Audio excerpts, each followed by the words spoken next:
and welcome everyone to the Soul's Conquest in conversation with Annette. I have been super excited to have you here. If if our conversations were anything to go by, I was super excited to have you here to share your journey on this podcast episode. How have you been? How has today been for you? Thank you. So excited to be here. And it's been fine. It's starting to get warmer here in Virginia. So we have the bugs are coming out. So trying to avoid going outside. Happens. Oh, yeah, it's starting to rain here in India, and it's like a whole other climate change. Like it was such a sudden shift. It was like, yesterday it was sunny outside with like 40 degrees Celsius, and now it's like raining, it's pouring down. So it's like, okay, weird. Oh, Yeah. My throat acts up every single time it does that, and I'm just like, oh no. yeah. Awesome. Um, how, okay, so let's just jump into it. Can you tell us a little bit about yourself? Yes. So I am an Army vet, actually. I retired almost 5 years ago. I have two kids, a 20-year-old college senior and an 18-year-old high school senior who's graduating next week. And I'm a military Wow. spouse. Yeah. Wow, awesome. That's awesome. And can you share your craft? What do you create?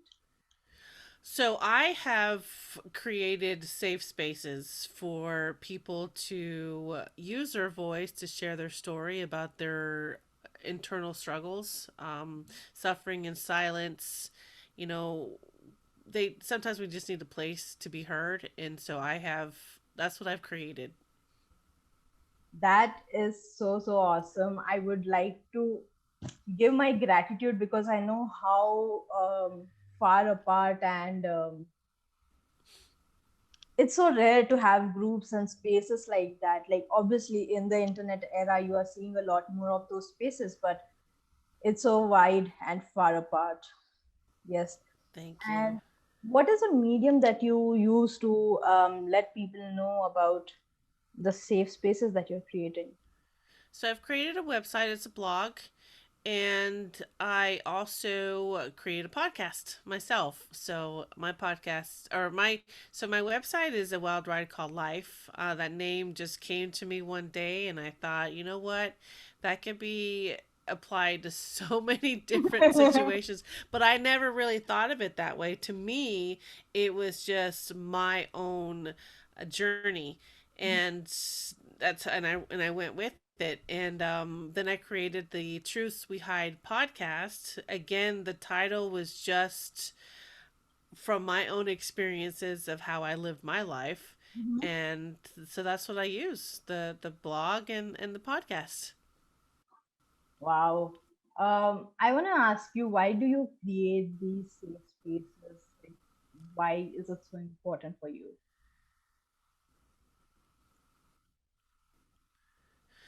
I created them because when I was transitioning out of the military, I retired a lot earlier than I had anticipated, that I even planned for.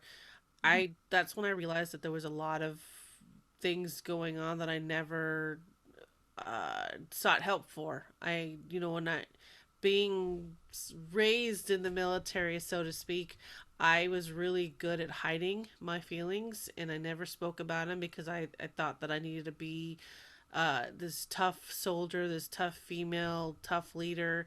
And so I became really good at masking everything that was going on. So when I retired, that's when it all came out. I was like that volcano that erupted, and I never had that safe space because I spent all those years trying to be this tough person. Mhm. So I figured, I needed to do something, if not for me, for others as well, because so many of us go through all these transitions in life, but we really don't have anybody to talk to about it because we don't want to be seen as weak. So that's why I created the blog in the beginning, because I needed a space to write Yeah. And sometimes it's easier for me to write things down than to actually speak them out loud. Yeah. And so that's I turn to writing as my form of therapy, really my own self-healing journey. Yeah. And then, with the podcast, I was terrified of it, and but I knew that people are using podcasts nowadays to listen. They rather than read, sometimes they turn to just audio versions of books or music. And so I thought, well, the podcast,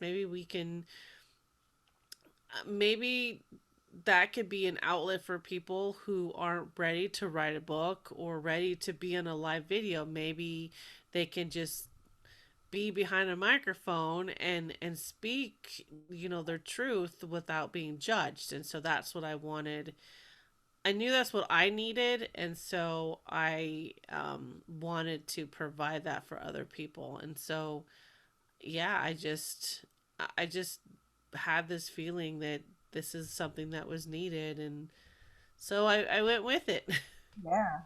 Awesome. I have a few questions from that. Obviously, if it is comfortable for you to share, I would love to know why did that transaction, or sorry, why did that transition happen so suddenly for you? The transition from being an army vet, because you told me that you retired way up more, way earlier than what you had anticipated to retire. Why did that happen? And what were the Yes. Yeah, so we I didn't get picked up for promotion. So like just like in a job, you get passed over for promotion and it breaks your heart. Same thing with the military. I got passed over for promotion that I thought that I was going to receive, and therefore I couldn't stay. Like with the job, sometimes you can stay and continue working. With the army, you can't. In this case, I couldn't. So my options were to continue serving in maybe the National Guard or in the reserves, or just retire. And so after, a lot of thinking and researching and just self reflection, I chose to retire. And but it was still difficult because I wasn't ready. I spent over 17 years in the army, and usually we retire at 20. So it was a lot earlier than I had wanted, and I was devastated. yeah. Can you talk about that self healing journey that you were telling me about? Because you found writing as an outlet to do that. Yes. What did you need to heal from? If that is too uncomfortable a question, I'll understand and I won't push you. But No, it's yeah, it's it's perfectly okay. So I needed to learn that the army didn't define me. I spent so many years waiting on we got evaluations every year, and those evaluations on that piece of paper basically told us how we were as a leader, and so for so many years that piece of paper was telling me how I was. And so, being out of the military, I need to learn that that piece of paper didn't define me as a person. I lost myself for so many years being this rank, being this person in this uniform, that I forgot who I was out of the uniform. And so, on this self healing journey, I needed to go back and reflect and remember that I was still Annette, and I was still a mom, and I was still a spouse, and I was still all these other this other person outside of the uniform, and that was hard. That was hard for me because I was so used to being this one person that I forgot how to be the person I was before I joined the military. And that's what a lot of us suffer from, is learning to see who we are, outside of that uniform. And so that's what I had to figure that out. And writing for me was just my way of getting it out instead of talking, speaking those words. It almost felt like it was so real, but yet it was still so scary. yeah. And how did you stumble upon writing? Like, did you always used to write, or was it something that you found? No, I used to write in a diary when I was a kid. It Yeah, had like a lock and key. awesome. Nobody could see that. And so I hated writing in college and I hated writing in the army. So I don't know why I thought writing was going to be my thing after I got out. I think I started just using it because no one could correct me. We spent all those years in school with them correcting the way you wrote. Well, this way, no one could correct me because these were my feelings and my words, and nobody could tell you how to feel. That's your expression, and it just felt freeing because now I was able to write stuff that I could choose if people were going to see or not. So when I first started writing, I wrote in a secret account, like an online diary that nobody could see. So, and that's what helped me until I was ready to share it with the whole world. That is really powerful, and I love the way that you told that story, right? Like, no one, when you are expressing yourself, no one needs to correct you as to how you self express, what you're expressing. It's something that's really private, and the decision ultimately lies in your hands whether you actually want to go public with it or not. The decision lies in your hands. And how did that transition happen from writing to podcasting? I started to see that there was a lot more people out there that were going to podcasting while they were driving, while they were cleaning house, whatever the case is. People were using podcasts as a another form of their own either enjoyment or their own therapy to listen to other people's stories. And so I thought, well, let me branch out, let me try this because I know how it feels, and if I can help someone else uh, find this space to share their story without being judged, then let's try it. And I was scared because I was like, who's gonna listen? How am I gonna make mine different? All these things going through your head, but then you get that one person, right, that says, no, this is what I needed, and you're like, okay, this is my path. But I also have to remember that, you know, with anything that we do, whether it's writing a book or podcasting, it can't be a competition. You can't go for the numbers. You really have to focus on why are you doing it? Are you doing it to make money? Are you doing it to win awards, or are you doing it to help people? And sometimes that gets in my head. It can be difficult, but I do it for the people, Yeah, you know. I hear you. What's the impact that you're creating, right? I think that, Yes. yeah, because I remember I was doing, we met on Podfest, right? And I was doing a case study talk, and this was something that I mentioned right at the beginning. And I asked people to honestly, if not to tell it to the world, at least tell it to themselves. Why are they starting out? Is it for money? Is it for fame? Whatever it is, but you need to have a clear cut idea as to why you're creating whatever you're creating, so that you can do it the best way you can. Because if you are like, I want to impact people, but deep inside you're only thinking about the money and the numbers, then you are half-assing both parts of the Right. thing. You're not giving it your all. So I loved what you said. I want to ask you, if we can look into the podcast creation part of your life, if that is something that you want to talk about, because you did mention that you have a lot of people over to share their stories in that space that you have created. So is that something that you're comfortable with? Yes. Awesome.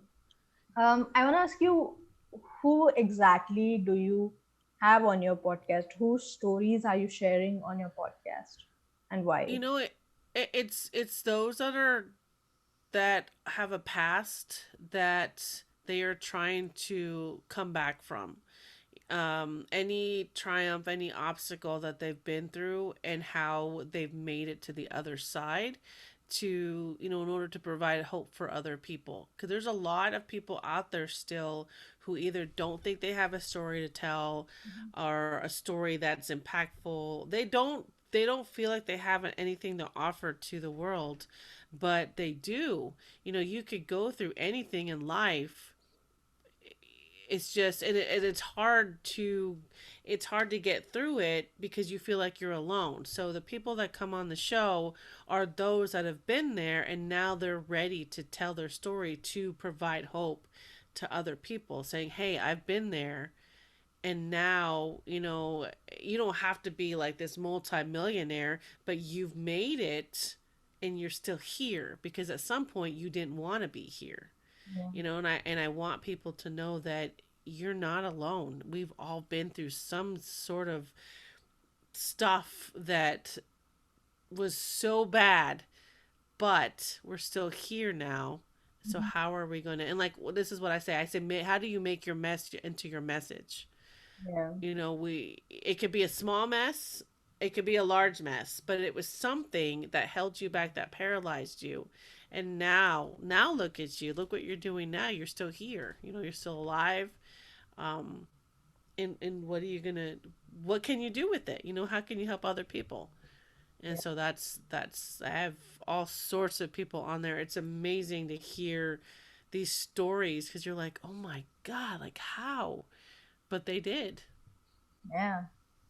I wanna take a deeper dive into the two emotions that you have mentioned a lot in this answer, and the very first one being, what does hope mean to you? So hope to me means something totally different now. I had a soldier that the way she explained it years ago was hope is hold on, pain ends. Mm-hmm. And so to me, that's what it is holding on and being able to see the light at the end of the tunnel, because there is. You just have to, be patient. And I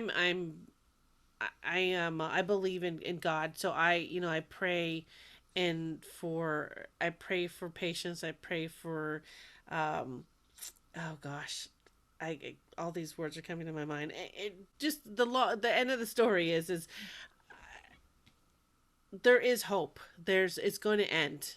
It's just about how we perceive it. How are we looking at it? And so that's what it means to me. Awesome. That was a beautiful answer. Um, and why is it important for you to share the line that you said, right? Like, you are not alone. Why is it important for you to share that message?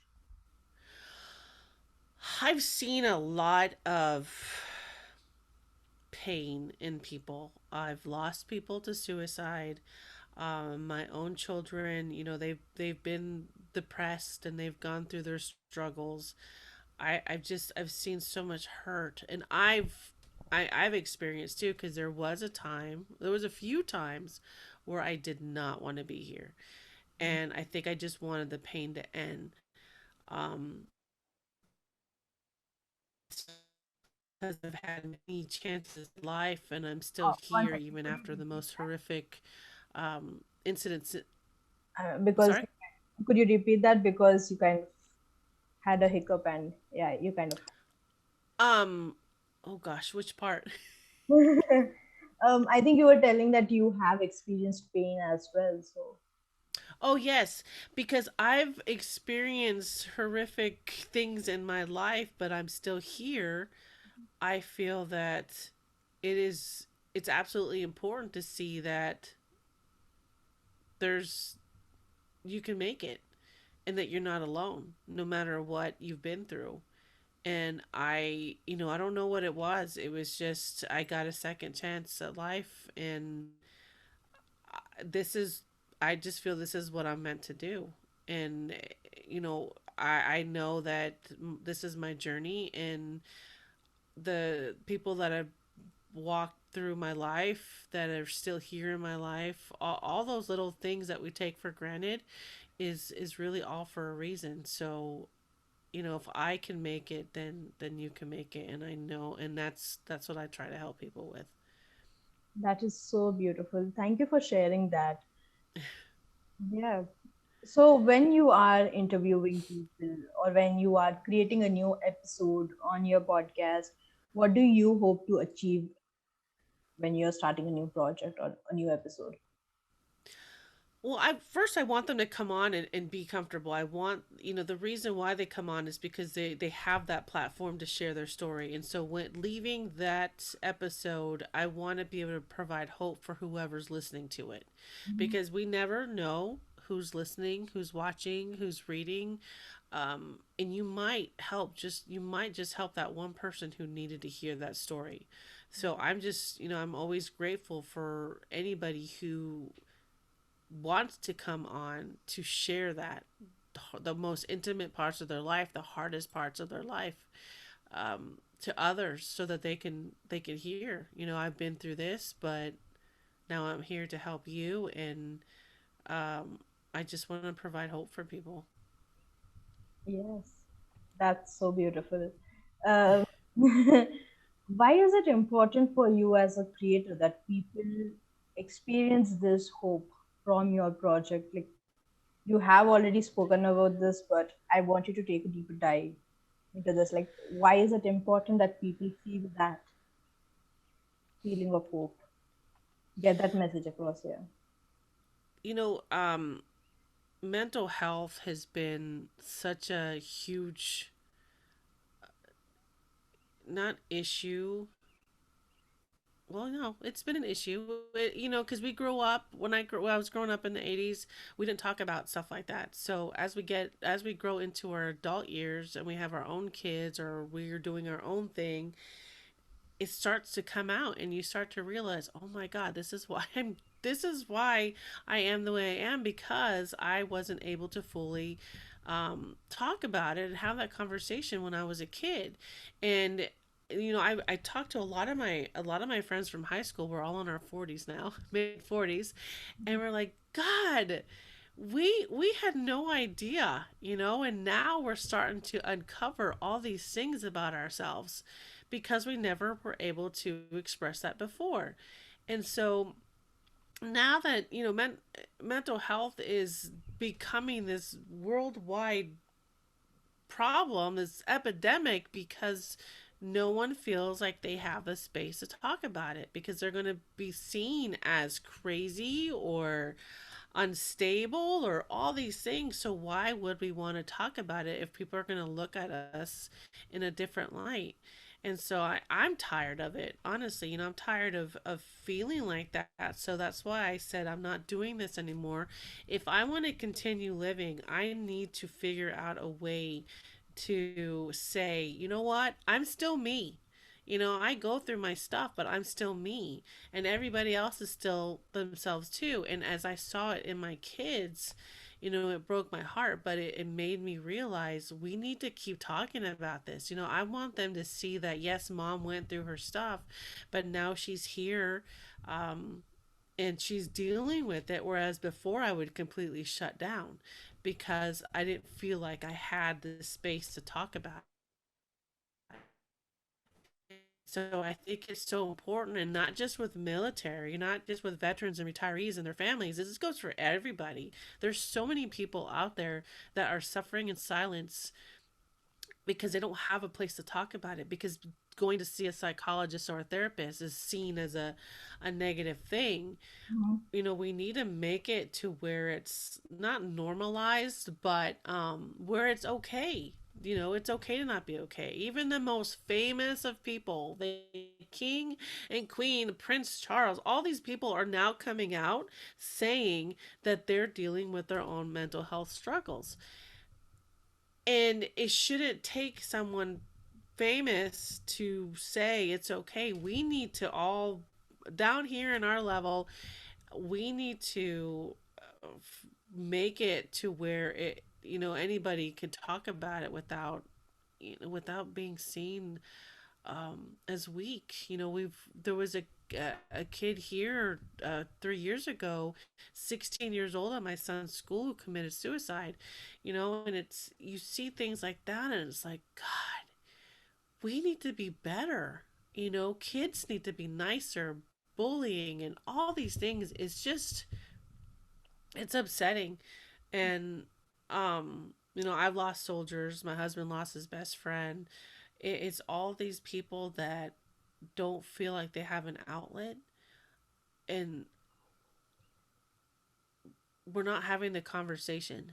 Um, we're not making it okay for people, and we need to make it okay for people. And so because I know how it feels from my life, I know how hard it is, and I'll do whatever it takes to show people that you can make it. And if that's broadcasting my life on social media, then that's what I'm called to do, as long as I can save one person's life. It's hard. It's so hard. Wow, that was such a powerful message. I have goosebumps, and there is a reason for that. It's because I have struggled with my own mental health, and I feel like, early on, not a lot of people are open about it. Like, even in my generation, when we were kids, not a lot of people were open about it. I feel like the generations in the past few years, they have come into a space, into a world which is very open minded about mental health and stuff like that. uh, and I was just talking about this with one of the on one of my clients, and on one of the sessions that I was on, and I was telling them that, I was sharing my own journey, as before I decided to join a hotel management college, I was studying for pre-med.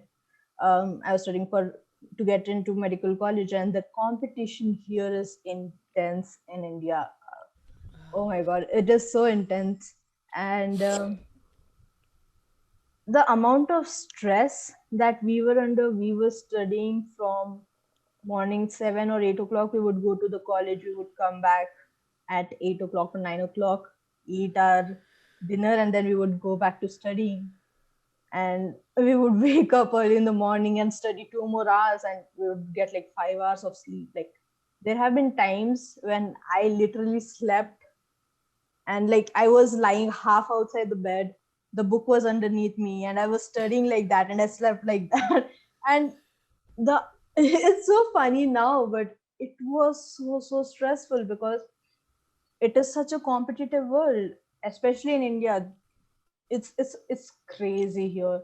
When it comes to getting a medical seat, and I lost my seat by a couple of marks, like just 2 marks, 3 marks. I lost my seat, and I was like devastated. And then I decided, okay, you know what, I'm gonna take another year, and I'm gonna redo this. I'll give it my all. I'll study as much as I can. I'll study more than I was studying previously. And towards the end, while I was giving the exams, I started to lose hope. And I did not realize that I was, like, while I was writing my exams, I would have like nervous sweats. I would be shaking. I would be forgetting what I was supposed to write and supposed to think about. And I did not realize it then, but I realized it a couple of years down the line, that I was actively having panic and anxiety attacks while writing my exam. And I was depressed. I was like, damn it, I was so depressed. And the saddest thing is, I again lost my seat by a couple of marks. And even though my score was higher than what it was previously, and I was in a score that I was supposed to get a seat if we were to go by previous year's results, I still lost it by a couple of marks. And that pushed me down a deep hole that I Oh, didn't know how to come out of, because yeah. there were so many expectations riding on me. And obviously, my parents tried their best to help me with whatever I could. I was given everything was there, but I didn't know how to answer to those expectations that I was supposed to face, and I was supposed to come out on and stand tall. And so I had, by chance, I had applied for a college, a hotel management college. And it was 1 month down the line, I was already in college. And hotel management is a complete, it's the opposite side of the spectrum, right? Like it's a bit more freer, and I was enjoying life for what felt like the first time in 3 4 years, and I was so happy. And then I get a call from my dad saying that you got a seat here in Hyderabad in India, a medical seat. Do you want to come back? And I responded no faster than faster than I could, faster than I could even think. I was like, I don't think I want to come back. And that reaction shocked me as much as it shocked my parents, to be completely honest, because I was dying to get a seat a month back. Mm. But when I realized that life did not have to be that stressful, that, like you are burning out every single day, you are on the verge of tears, you're on the verge of panic attacks and depression and anxiety attacks, and no one is talking about it. And it's normalized, it's Mm. accepted, it's an accepted part of learning and being a doctor and stuff like that. At least not, it's not like a stereotypical version, but it was something that I hadn't heard anyone speak about, and I thought everyone was going through it, so I wasn't something special to be like, yeah, I'm going through stuff like this. I thought I was the only one going through it, right? And I'll tell you, those 4 years in university, I never once regretted saying no to that opportunity. I was like, I I accept every single consequence that happened. I did all kinds of things. I went into marketing. I did content writing. I did every single thing. Now I'm making a podcast. I have my own coaching practice. And I am astonished because if I look back to the person I was, if I go back to the person I was 6 7 years ago, and I would be like, you know what, your life won't be this stressful, I would literally laugh her off and be like, yeah, no, let me get back to my physics textbook and my chemistry textbook. And genuinely be like that. But what you said really vibed with me. It really connected deep inside me because it's so true. People, even now, when they think of mental health, a lot of people are like, okay, she's crazy or he's crazy. But in doing that, they don't realize that the one opportunity someone took that courage and came out and told the person that they cared about, that you, I need help, the person shut them off, dismissed it as a joke, and forgot all about its existence. And that's so sad. And to know that you are actively and passionately trying to create a space to normalize and have it to be okay to not be okay, like you said, that's awesome. Thank you so much for Thank you. doing that. Thank you. No, thank you for sharing your story. People don't realize the stress that we go under to do something that is expected of us. And to say no, that's huge. Yeah. That's really huge. I was expecting my parents to be like, you gotta come back and you gotta take that class, and they were like, okay, cool, it's your decision. And I was like, what? Okay. But yes. So let's let's circle back towards you. It's your spotlight. I don't want to take too much of your time away. Yes. Okay. So this is such a good question. What were some of the obstacles that you faced when you started putting your stories out there? When you started your journey as a creative, whether it was while you were writing your stories or podcasting and sharing your stories? What were some of the obstacles you faced? you know, I noticed that a lot of my friends that used to interact with me slowly started backing away. And Oh. I tried to figure out like what did I do wrong? I'm still me. I think they just didn't understand or they didn't know how to react, or some even thought I was sharing too much information.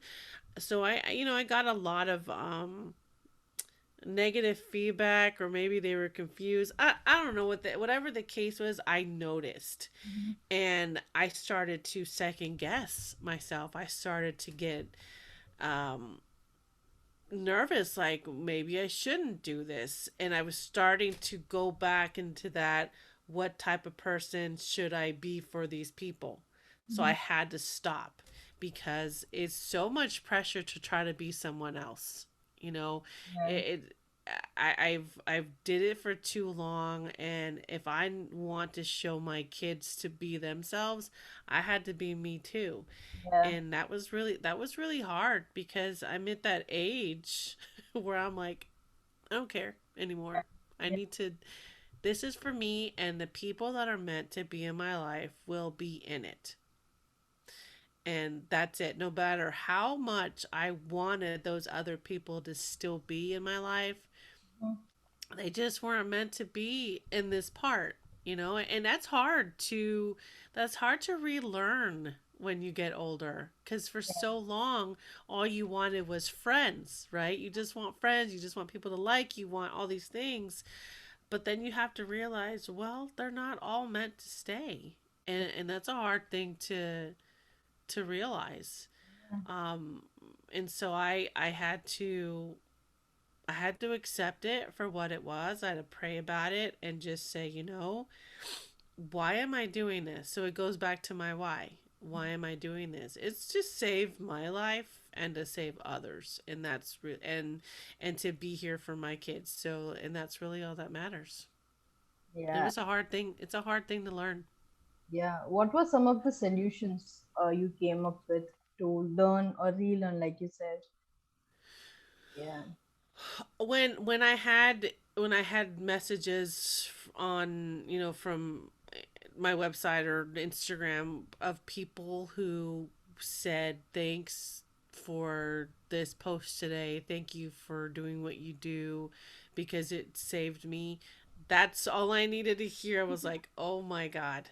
That is at first I cried because I didn't know. I didn't know what I was doing really. I was just trying to survive. And um I just that was really huge for me. And then me being able to actually communicate my feelings with my children, that was a big step too, because I used to brush it off and have angry outbursts and shut down and isolate myself. I used to That's how I handled um my depression. Yeah. And I had to relearn how to live life with it. Yeah. And that's huge. That is huge. I appreciate you sharing this stuff, right? It's difficult to share stuff like this. So I'm really grateful for you to share stuff like this. It's important for people to hear. I was just literally just telling a client before our conversation that it is so important to share stories because stories are powerful. You never know when and how it will impact someone, but Yes. whenever it does, it might not even be a huge thing, it might be the littlest thing, but when it does impact them, it's going to make a difference in someone else's life, even if they don't want to tell you about it, or if they do tell Yep. you about it, whatever it is, you never know when and what and how something impacted Right. someone else. So You're yeah, right. awesome. I want to ask you the next question. Yes. As this is a spiritual podcast, do you have any spiritual or self care routines in your work life as well as when you are working on an episode and in your personal life? I'm sorry, do I have any special what? Do you have any spiritual or self Oh, care routines while you are working on a new project or in your personal life? I just each day I hope to just continue to make a difference. I mean, that's why I do what I do. I could have easily gone back to a 9 to 5 job, but my heart wasn't in it. And although, being podcasters, we don't make a lot of money, if Ah, any. yes. So, to do this, we really have to have a passion for it. And that's what I want to continue doing that. And so I just try to follow the lead of what am I supposed to do next? Yeah. And and try to embrace that. I don't want to half-ass it like you said. I need, if I'm going to do it, I'm going to do it Yeah. for the right reasons. And Mhm. so each day is like, okay, what do I need to do next to make a difference? What do I need to do to help me Mhm. continue to live the life that I'm supposed to? And so that's, that's what I do. I'm just trying to. This world is so crazy, right? It's cruel, it's ugly, Mhm. and we're just trying to make it a better place for our next Yeah. generation, and it's Yeah. hard. It is so hard, but we are doing our best, and I think that's all we can do. Continue to do our best, continue growing and learning and understanding what the new generation is facing so that we can be better equipped to help them out. Yes. Yes. What is one of your soul's conquest and what is shaping up to be your current soul's conquest? My soul's conquest. Yeah. Oh, I just I want to leave a legacy for my kids. Yeah. I want to leave a legacy for people that have seen me go through the darkest days, my ugly sides that I used to have. I want them to see what I'm trying to do, and I want to leave a legacy. Yeah. So, I used to be so wrapped up into um buying things to make me happy. I'm trying not to do that anymore and just really dig deep on what do I need? Mhm. What am I missing? What do I need to work on and focus on that? Wow. Wow. That is seriously so awesome. I was actually transported. Have you seen Hamilton? It's a musical theater production. Because what you I said, have not seen it. I've Go yeah, ahead. no, you said the I want to leave a legacy behind. That was such a huge message in Hamilton's because that's something that he wanted to do a lot. And when you said that, I was like, oh my god, that's so cool. I need to watch it now. I haven't watched it. It's such a beautiful show. Seriously, it's available on Disney Hotstar, Okay. Disney Plus. I think, yeah, something along those lines. Okay. Yes. I want to ask you, what is the one thing that has happened in your life that has impacted you? Recently happened in your life. Well, recently there's so many different things. The biggest thing that has changed me was my car accident. It was almost 3 years ago, um, and I knew then that there was a reason. There was a reason why I'm still here. It was very traumatic. It was very bad, and it was my wake up call. And ever since then, I'm like, okay, I hear you. I hear you. I'm not gonna, well, I'm not gonna. I still complain about little things, but I understand now that I'm supposed to still be here. So Yeah. that was it. Wow. Yeah. I can only imagine. Yeah. Yeah. Hmm. And my last question for you is, what is the one last thing that you would like to leave my listeners with? I want, I know it's cliche, but I always like to emphasize that it is okay to not be okay. It, Yeah. it really is. We need to learn to give ourselves grace. Yeah. We don't do that enough. I don't do that enough. But the only one putting pressure on you is you. You need to learn how to say no. You need to learn how to give yourself that break when you need it. Mhm. Especially as entrepreneurs, I think it's very hard because we're so hard on ourselves. Yeah. But it's okay. It's okay to come back and to start over tomorrow.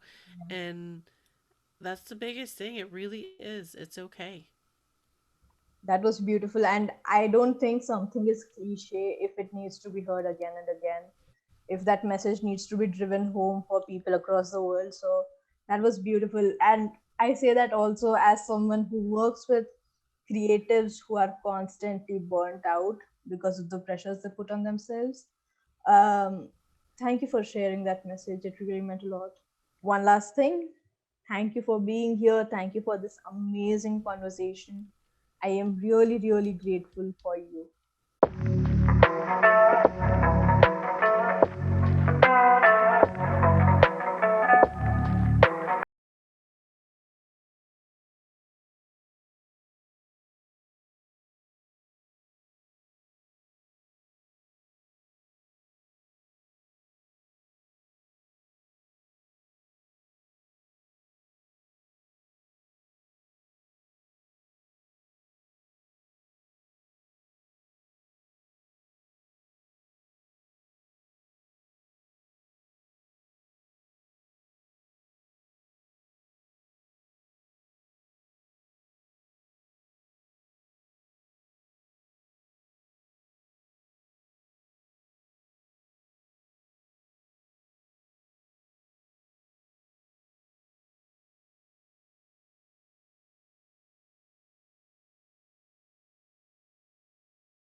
Thank you so much for having me on. It was an honor. Thank you.